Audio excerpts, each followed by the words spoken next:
vous l'avez vu, je vous retrouve pour une nouvelle update lecture. Pour vous situer un petit peu dans l'espace-temps, parce que j'ai envie de le faire, c'est des livres que j'ai lus fin août et tout début septembre. Voilà, comme d'hab, je suis à la bourre, mais on s'en fout, c'est pas grave. On y va et on commence avec l'abandon de cette update lecture. Deuil de miel de Franck Tillier. J'ai vraiment cru que ça allait le faire, et en fait pas du tout. C'est le tome 2 de la saga des enquêtes de Franck Charcot.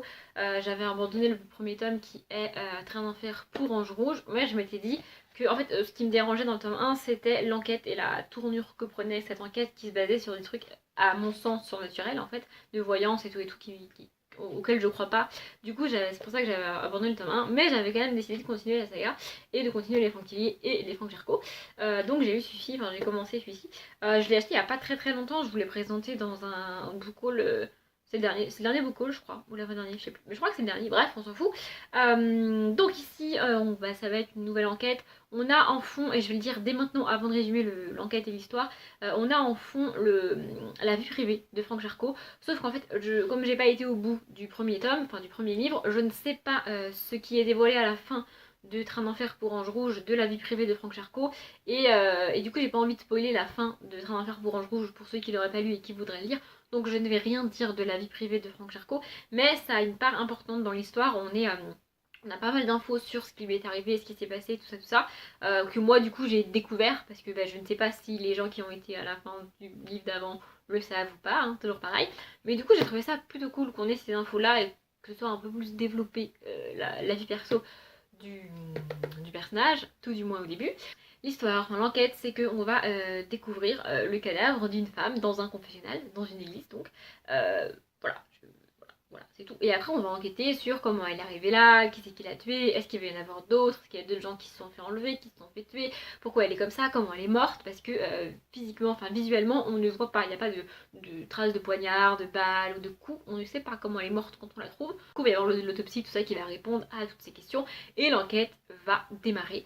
Dès les premières pages, j'ai été littéralement happée, j'avais qu'une hâte, c'était tourner les pages et connaître la suite. Les chapitres sont très courts, ça se lit très vite. Sauf qu'il s'est passé exactement l'inverse que ce qui est censé se passer avec un livre, qui plus est avec un thriller. C'est que plus j'avançais dans le livre, et moins j'avais envie de connaître l'histoire, et moins j'avais envie de connaître la fin, et d'avoir les réponses à mes questions. Voilà, c'est un petit peu compliqué quand tu lis un livre. Il y a plusieurs raisons pour ça. La première, c'est que, alors je veux bien qu'on ait un enquêteur un petit peu... qui joue avec les règles et qui respecte pas toujours les règles, qui fait un petit peu n'importe quoi, qui fait cavalier seul, qui prend des risques et tout. Mais là, on est à un stade totalement what the fuck. Enfin, je veux dire, le gars, l'enquêteur qui se retrouve au milieu de la nuit dans une ville, dans une maison qu'il ne connaît pas, et qui prend des risques, enfin, qui prend des risques hallucinants, c'est pas possible. Enfin, au bout d'un moment, c'est tellement pas possible que j'y crois plus en fait. Je veux bien le truc courageux, l'enquêteur qui prend des risques et tout, mais au bout d'un moment, ça me semble plus réaliste et je n'y crois pas. J'ai trouvé ça totalement what the fuck en fait. L'enquête prend en plus une tournure extrêmement bizarre que j'ai pas compris en fait. C'est-à-dire que plus on avance, moins je trouve ça crédible, à la fois dans ce que fait Franck Charcot et à la fois dans l'enquête, dans les réponses qu'on a. J'étais là, mais c'est pas possible, enfin, c'est pas réaliste en fait. Et j'ai un problème avec les thrillers qui sont pas réalistes, hein, c'est pas possible. Enfin, en fait, le but d'un thriller, c'est que ça me fasse un peu peur et que ça me fasse me... J'aime bien, quand je lis un thriller, me demander pourquoi le meurtrier fait ça et comment tu peux avoir l'idée de faire ça. Et là, c'est pas le cas en fait. Là, ça me semble tellement pas réaliste que je me demande même pas. Pour moi, ça ne peut pas arriver dans la réalité et un vrai être humain ne pourrait pas faire ça. Donc j'y crois pas, en fait, tout simplement. Voilà. Et la troisième chose qui a fait que c'était juste pas possible, c'est que dans la vie privée de Franck Charcot, que je vais pas détailler ici comme je l'ai dit, il lui arrive des choses, il se passe des choses, on a des scènes de sa vie privée avec des gens qui rencontrent et tout. J'arrive pas à savoir si ces trucs se passent vraiment ou si ça se passe dans la tête de Franck Charcot qui est légèrement un petit peu taré dans sa tête, hein, voilà. Alors je veux bien qu'on joue sur le fait que le personnage est un petit peu fou, mais dans ces cas-là, dis-le au lecteur que ce qu'il est en train de se raconter, c'est pas, ça se passe uniquement dans sa tête. Parce que là, j'y arrive pas en fait. Il y a des scènes entières que je lis, que j'ai l'impression que ça se passe pas réellement, en fait ça m'a rappelé le film Sixième Sens pour ceux qui l'ont vu. Voilà, il y a des scènes comme ça qui se passent et j'ai l'impression qu'il y a que lui qui les voit et qui se passe. Et du coup, et comme je ne sais pas si ça se passe vraiment ou pas, moi ça me perturbe. Je crois qu'en littérature, c'est le truc avec lequel j'ai le plus de mal, c'est de pas savoir si ce que je lis se passe vraiment dans le livre et dans l'histoire, on est d'accord ou pas? J'y arrive pas. Ça rejoint un peu l'héroïne qui passe son temps à me raconter ce qu'elle croit qui va arriver. Là, je sais que ça arrive pas, mais ça m'énerve aussi. Et là, je sais pas si ça arrive ou pas, et ça m'agace. Voilà. Et le dernier truc, et là, je pense que je vais m'attirer les foudres des fans de Franck Tilly, et j'en suis désolée. Je vais comparer Franck Tilly et Maxime Chatham. Je suis pas du tout en train de dire que l'un est moins bon que l'autre. Voilà, tout ce que je vais dire, c'est que je préfère l'un à l'autre. Ça, c'est sûr. Mais ça ne regarde que moi. Et en fait, l'enquête, ça parle d'insectes. Ça, on atterrit un moment dans les souterrains de la ville. Et ça m'a fortement rappelé une enquête de Maxime Chatham. Et j'avais l'impression de lire une réécriture de l'enquête de Maxime Chatham. Et je n'ai pas vu l'intérêt en fait. Enfin, je vois pas l'intérêt de lire une réécriture d'une histoire que j'ai adorée et de trouver la réécriture moins bonne. Enfin voilà. Alors j'ai pas poussé le vice jusqu'à vérifier qui avait écrit quoi avant et publié quoi avant qui. Je m'en fous. Je suis pas en train de dire que Franck Tilly ou Maxime Chatham a plagié l'un ou enfin qui sont plagiés l'un l'autre. Je ne sais pas, je n'accuse personne, je n'en sais rien. Je dis juste que l'histoire m'a rappelé Maxime Chatham et que je vois pas l'intérêt de lire ça alors que je trouve ça moins bien en fait. Alors qu'on soit clair. Dernière précision, et après je passe au livre suivant. Lire un thriller écrit par quelqu'un d'autre que Maxime Chatham, que je trouve moins bon qu'un Maxime Chatham, c'est pas grave. C'est comme lire une romance moins bonne qu'un Jack Ronover par exemple, qui est une autrice que j'adore. Je conçois que c'est possible en fait que je lise une romance, que j'aime une romance et que je la trouve moins bonne qu'un Jack Ronover. Ce qui est possible aussi avec les thrillers. Mais là, en fait, ce petit truc rajouté à tous les trucs qui n'allaient pas selon moi dans ce livre, ça a fait que j'ai pas pu aller bien loin. Donc j'ai dépassé la moitié, hein. Je me suis arrêtée à la page 202 et il en fait 340. Donc j'avais dépassé la moitié, mais ça devenait une obligation et une souffrance de lire ce livre. On n'avait pas envie de le lire, donc je l'ai arrêté.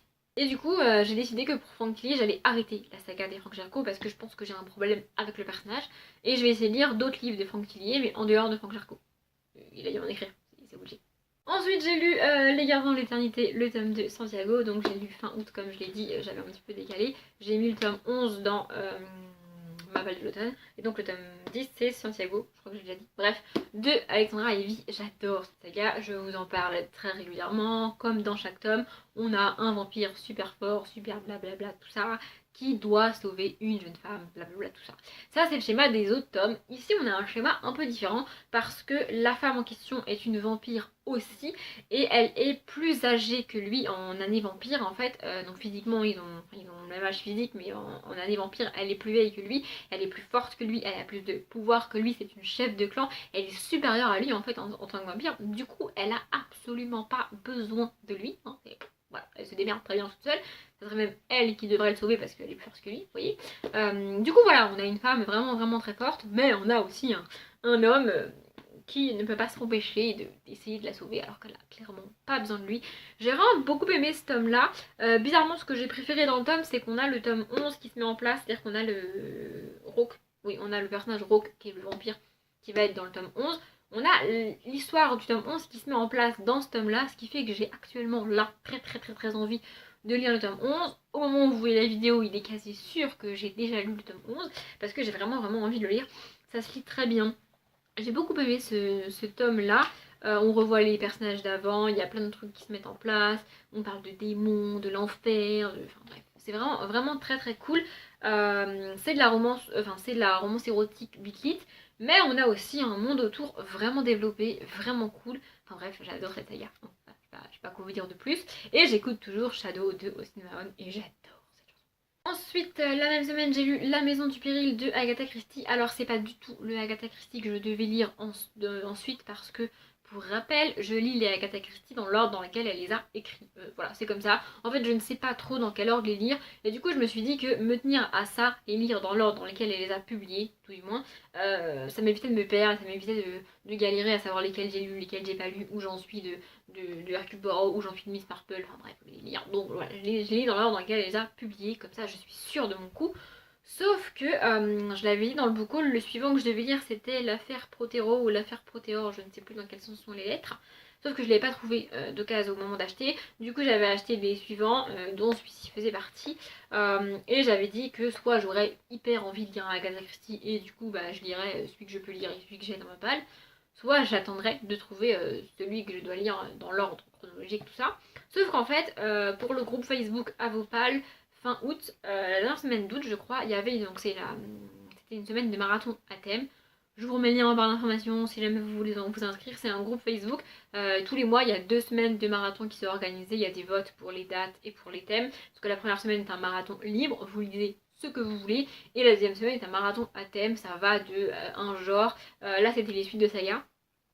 Les premiers tomes, les livres les plus petites votes pâles, les plus récents, les plus... Enfin, le thème varie et on vote aussi pour le thème. Et donc là, cette semaine-là, c'était les suites de saga. Donc j'ai lu Les Avant l'éternité. Et j'ai lu celui-ci parce que c'est un Hercule Poirot. Donc c'est un tome de la saga Hercule Poirot. C'est considéré comme une saga Hercule Poirot. Donc ça rentrait dedans. J'ai vraiment beaucoup aimé. D'ailleurs, Fontilly était aussi cette semaine-là. Bref, on s'en fout. Donc j'ai lu celui-ci. Et j'ai vraiment beaucoup aimé ici. Ici, on retrouve du vrai Agatha Christie avec plusieurs personnages qui vivent soit dans la même maison, soit dans la même toute petite ville. Un meurtre ou un truc bizarre qui s'est passé. Et Hercule Poirot qui débarque pour enquêter et qui donc va lister, enfin qui va prendre toutes les personnes qui vivent là autour du meurtre ou du truc bizarre qui s'est passé comme suspect, qui va lister et qui va... Et j'ai vraiment beaucoup aimé. Ici on n'a pas de meurtre au début. D'ailleurs Hercule Poirot lui dit à un moment donné qu'il est plus difficile d'enquêter sur une non-mort que sur une mort, bizarrement. Enfin sur un non-meurtre que sur un meurtre. Vous avez compris parce que vous êtes des gens intelligents. Je n'ai pas noté le nom de la fille, c'est pas grave, mais parce que je prends des notes maintenant. Donc Hercule Poirot est en vacances / retraite. Genre en fait il a pris sa retraite mais il peut pas s'empêcher d'enquêter sur des trucs. Donc bah, en fait on a toujours des enquêtes. Et donc il est en vacances dans une petite ville. Apparemment c'est l'été, enfin il fait beau et tout. Et donc il y a une jeune fille du village qui habite à la maison du péril. C'est le titre. Qui est victime de plusieurs attentats. En fait, on essaye de la tuer à plusieurs reprises, mais on n'y arrive pas. Et donc Hercule Poirot va essayer de savoir qui cherche à la tuer, mais comme elle n'est pas morte, il y a moins d'indices que si elle avait été vraiment tuée. Vous voyez le délire. Et donc voilà, il enquête là-dessus, et j'ai vraiment beaucoup aimé. Ce qui est vraiment cool, c'est que l'histoire est toujours racontée par Hastings, donc l'assistant de Hercule Poirot, qui est vraiment insupportable dans les premiers livres de Hercule Poirot. Et là, il est normal en fait, il est supportable, il est plus du tout chiant, il est plus du tout relou, je sais pas comment c'est possible, enfin, j'arrive pas à savoir à partir de quel moment il est devenu moins chiant, mais il est plus du tout relou et c'est vraiment cool. Enfin bref, voilà, c'est une enquête d'Agatha Christie, c'était vraiment très cool, j'ai adoré, voilà, j'ai adoré, c'est tout.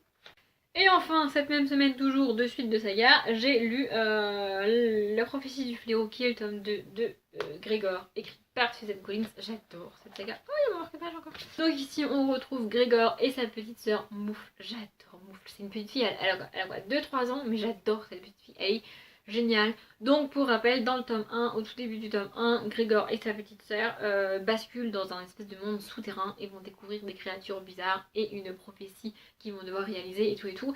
Là on a exactement le même schéma qui se reproduit avec des aventures et tout. Enfin voilà, c'est génial, franchement pour la jeunesse c'est trop cool. Je ne comprends pas pourquoi on n'entend pas plus parler de cette saga. Peut-être qu'elle date plus que Malenfer et les autres qu'on a. Attendez, je regarde. Ouais, l'édition que j'ai date de 2015, mais enfin c'est pas si vieux que ça, enfin bref. J'ai vraiment adoré. Et ce que j'aime encore une fois avec Suzanne Collins, c'est que oui, c'est de la jeunesse. On a un monde génial pour les plus jeunes, c'est un monde absolument génial. Il y a des créatures de ouf, des combats, des trucs. C'est pas sanglant, mais c'est vivant en fait. Il y a de l'action et c'est vraiment cool. Mais ce que j'adore, c'est que moi, en tant qu'adulte, je ne devine pas tout. Encore une fois, à la fin, il se passe un truc que j'avais absolument pas anticipé. Voilà, il y a une espèce de retournement de situation à la fin que j'ai pas anticipé alors que je suis une adulte et que c'est de la jeunesse. Trop cool en fait. Je suis pas du tout en train de critiquer le fait que j'arrive pas à deviner, justement c'est génial de se faire surprendre par un livre jeunesse. L'univers est vraiment cool, ça se lit vraiment super bien. J'écoute toujours Stupid Love de Dan plus Shay. J'ai le tome 3 dans ma palle. Voilà, je vais continuer cette saga, c'est trop cool, j'adore. Et je regrette pas du tout d'avoir tenté une autre saga de l'autrice parce que c'est génial. Bref, mon année d'écriture est terminée, j'arrête de blablater, j'espère que ça vous a plu. N'hésitez pas à commenter si vous voulez réagir à ce que j'ai dit, à ce que j'ai fait, tout ça, mais toujours dans la bienveillance, sans m'engueuler et sans me critiquer s'il vous plaît. Hein. J'espère que ça vous a plu, comme d'habitude, je vous souhaite une bonne journée, un bon après-midi, un bon appétit ou une bonne nuit, et je vous dis à bientôt.